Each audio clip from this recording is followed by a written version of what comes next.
Hello everyone, welcome to our online classes. आज हम लोग पढ़ेंगे कि क्वार्टाइल डेविएशंस के एमसीक्यू किस तरीके से आपको आपके पेपर्स में पूछे जा सकते हैं और क्वार्टाइल डेविएशंस के क्वेश्चंस को किस तरीके से सॉर्ट आउट किया जा सकता है। अभी तक के हमने बहुत सारा पोर्शन कंप्लीट कर दिया है। यदि आपने अभी तक के वो पोर्शन नहीं देखा है तो उन वीडियोस को जाके देखिए ताकि पेपर में आप ज्यादा से ज्यादा स्कोर कर सके। So let's start our class. अगर आप मेजरमेंट ऑफ डिस्पर्शंस की बात करते हैं तो डिस्पर्शंस चार तरीके से कैलकुलेट किए जा सकते हैं। There are numerous way: range, quartile deviation, mean deviation, standard deviation.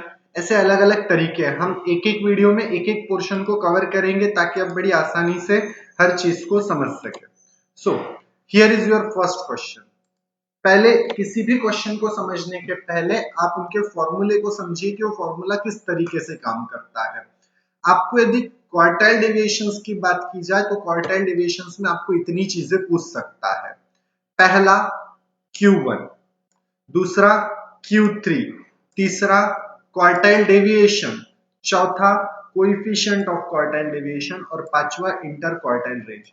तो सबसे पहला काम तो ये कीजिए कि ये सारे फॉर्मूलों को अपने रजिस्टर्स पे इसी तरीके से लिख के रख लीजिए, क्योंकि अगर ये फॉर्मूले आपको टाइम पे याद नहीं आएंगे तो आप इसका आंसर सॉल्व नहीं कर सकोगे।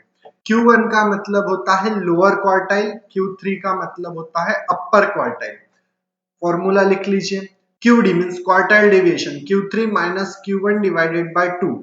Coefficient of quartile deviation Q3 minus Q1 divided by Q3 plus Q1 और inter quartile range means Q3 minus Q1। इन फॉर्मूलों की मदद से हमें इन क्वेश्चंस को सॉल्व करने की कोशिश करना है। तो हम प्रैक्टिकली देखते हैं कि इन क्वेश्चंस को कैसे सॉल्व किया जाता है। सो here is your first question. The upper quartile is indicated by. Upper quartile किसे बोला जाता है? जो Q3 रहता है उसी को अपर क्वार्टाइल बोला जाता है। आपको क्वेश्चन में दोनों चीजें बोल सकता है। आपको डायरेक्टली ये चीज बोल सकता है फाइंड Q3, या आपको ये भी बोल सकता है कि फाइंड अपर क्वार्टाइल। आपको पता रहना चाहिए कि Q3 को ही अपर क्वार्टाइल बोला जाता है। And lower quartile is indicated by Q1। Lower quartile किसे बोला जाता है? Q1 को लोअर क्वार्टाइल बोला जाता है। तो ये चीज आप अपने रजिस्टर्स में अगर लिख के रखेंगे तो आपको ज्यादा प्रॉब्लम जाएंगी नहीं। So here is your next question. Find out the lower quartile and upper quartile from the given series. पहले वीडियो को पॉज करके आप खुद उन फॉर्मूलों की मदद से सॉल्व करने की कोशिश कीजिए और फिर अपने आंसर्स को चेक कीजिए। Find out the lower quartile. क्या क्या निकालना है हमें? लोअर क्वार्टाइल निकालना है और अपर क्वार्टाइल निकालना है फ्रॉम द गिवन सीरीज। अब इसे फाइंड आउट कैसे किया जाता है वो भी जरा समझने की कोशिश कीजिए। सबसे पहला काम, ये जो सीरीज आपको दी गई है इन सीरीज को प्रॉपर ऑर्डर में अरेंज कर लीजिए। देखिए ये सीरीज प्रॉपर ऑर्डर में अरेंज नहीं है, ना असेंडिंग में ना डिसेंडिंग में। कभी 20, 28, 10, 14, 11, 18 सारी मर्ज है ऊपर पीछे। तो आप इन सब सीरीज को पहले तो असेंडिंग ऑर्डर में अरेंज कर लीजिए कुछ इस तरीके से। जब आप इस सीरीज को प्रॉपर तरीके से अरेंज कर लेंगे उसके बाद में आपको फॉर्मूला लगाना है calculation of lower quartile. Lower quartile का फॉर्मूला आपने लिख के रखा है। लोअर क्वार्टाइल कैसे फाइंड आउट किया जाता है? Size of n plus 1 divided by 4। आप सबको पता है n कैसे गिना जाता है, सिंपली डिजिट गिन लीजिए 1 2 3 4 5 6 7 8 9 10 11 12 13 14 एंड 15। ये जितने नंबर है वही आपके n है। n plus 1 means 15 plus 1 is equals to 16। 16 divided by 4 is equals to fourth item. अब आपका फोर्थ आइटम कौन सा है? देखिए इस सीरीज में अगर आप देखोगे तो आपका फोर्थ आइटम 1 2 3 4, फोर्थ आइटम 14 है, लेकिन ये आपका आंसर गलत है। क्यों? क्योंकि आपको पहले इसे असेंडिंग में अरेंज करना है और फिर फोर्थ आइटम गिनना है 1 2 3 4। फोर्थ आइटम कौन सा आ गया आपका? 11। 11 is your fourth item, so Q1 will be the 11 item. अब इस आंसर में देख लीजिए कि 11 कहां पे है। पहले में 11 है और दूसरे में 11 है। अगर मान लीजिए चारों ऑप्शन में से सिर्फ एक ही ऑप्शन में 11 है तो अपने आप तीनों ऑप्शन कट जाएंगे, वही आपका आंसर हो जाएगा। आपको Q2 निकालने की जरूरत भी नहीं पड़ेगी। आज हमारे यहाँ दो ऑप्शन कट गए, बी और सी। ये हमारे आंसर नहीं हो सकते हैं क्योंकि एक आंसर 11 रहना जरूरी है। अब हमें फाइंड आउट करना है Q3 मींस अपर क्वार्टाइल। तो अपर क्वार्टाइल कैसे निकाला जाता है? Thrice n+1 divided by 4। तो देखिए n+1 divided by 4 is equals to 4। यहां तक के तो आपने पहले ही सॉल्व किया था। 15 + 1 16, 16 divided by 4 is equals to 4। Now 4 into 3 कीजिए, क्योंकि Q3 फाइंड करना है ना, और 3 फाइंड आउट करने के लिए इसे 3 से मल्टीप्लाई कर दीजिए। तो जब 4 को 3 से मल्टीप्लाई करेंगे तो आंसर आ जाएगा 12th आइटम। अब इसी सीरीज में आप अपना 12th आइटम गिनिए। 1 2 3 4 5 6 7 8 9 10 और 11 और ये 12 means 25। 25 will be your Q3। अब आपने अपने ऑप्शन में देख लीजिए, ए ऑप्शन में दोनों चीजें अवेलेबल है, 11 भी और 25 भी। तो so A will be your right option.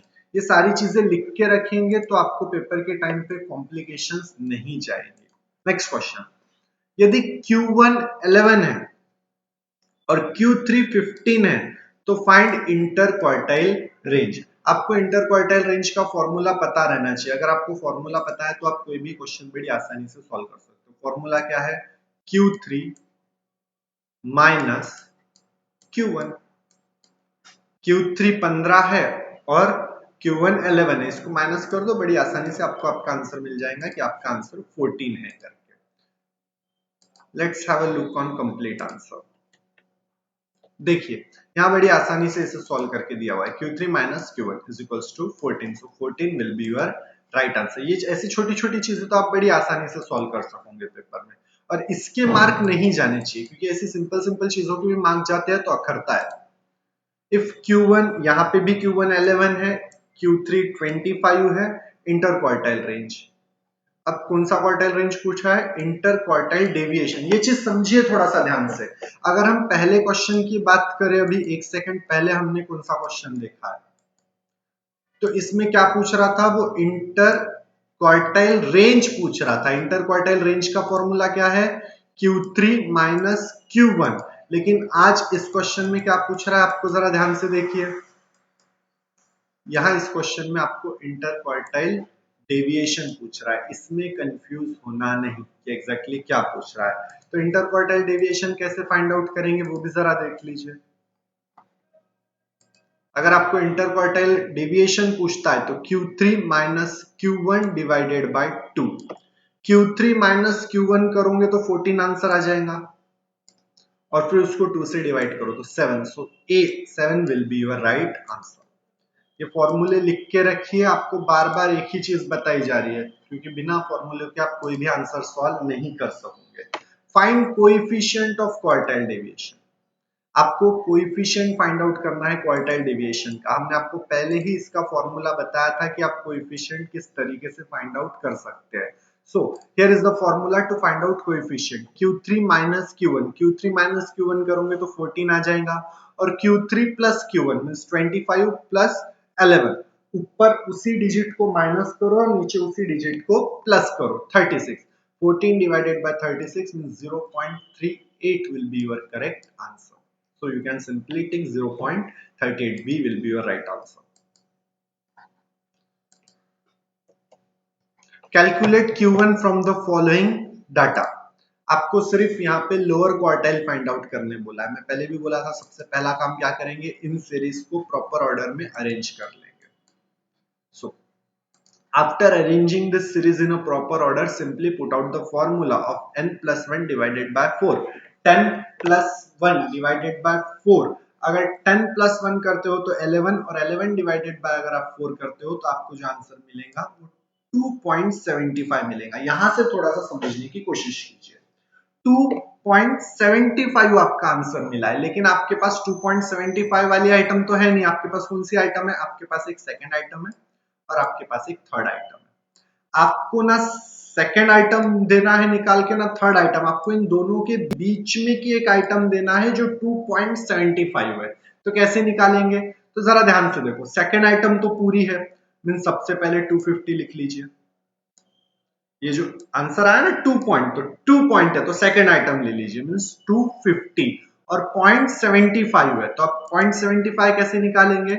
इन दोनों के बीच का 2 पॉइंट है ना, तो दूसरे और तीसरे के बीच का डिफरेंस, दूसरा डिजिट कौन सा है 250 और तीसरा आइटम कौन सा है 300, 250 और 300 के बीच का डिफरेंस 50, उस 50 को देखिए ये हो गया 250, तो अब 250 मिल गया तो 0.75 निकालना है, तो जो फर्क रहेगा दोनों के बीच का 50, उस 50 को 0.75 से मल्टीप्लाई करो, जब आप 50 इंटू 0.75 करोगे तो आंसर आएगा 37.5, 250 प्लस 37.5 करोगे तो आपका आंसर हो जाएगा 287.50, means B will be your right answer.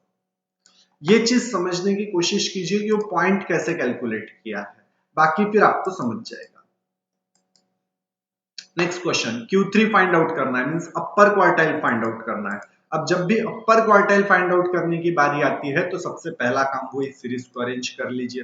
फिर 2.75, ये 2.75 कहां से आया, वही formula n plus 1 divided by 4।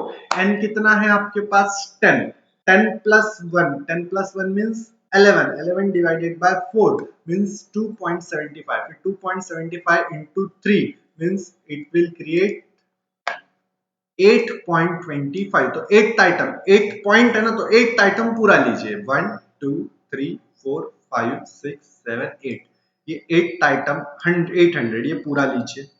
और इस 8th और 9th आइटम के बीच का डिफरेंस देखिए कितना है 180 का, तो जो डिफरेंस है उसको पॉइंट में कितना है 0.25 है ना, तो 0.25 के साथ मल्टीप्लाई कीजिए तो आ जाएगा 45, दोनों का एडिशन कीजिए 845 will be your correct answer. इस तरीके से आप क्वार्टाइल डेविएशंस के क्वेश्चंस को सॉल्व कर सकते हैं। इस वीडियो में दिए गए सारे क्वेश्चंस को आप अपने रजिस्टर्स में अच्छे से लिख के रखिए और प्रैक्टिस करते जाइए, आपको बड़ी आसानी से पेपर सॉल्व करते आ जाएगा। अगर कोई भी डाउट है तो नीचे कमेंट बॉक्स में कमेंट कर दीजिए, नेक्स्ट वीडियो में आपका डाउट क्लियर करके दे दिया जाएगा। Thank you.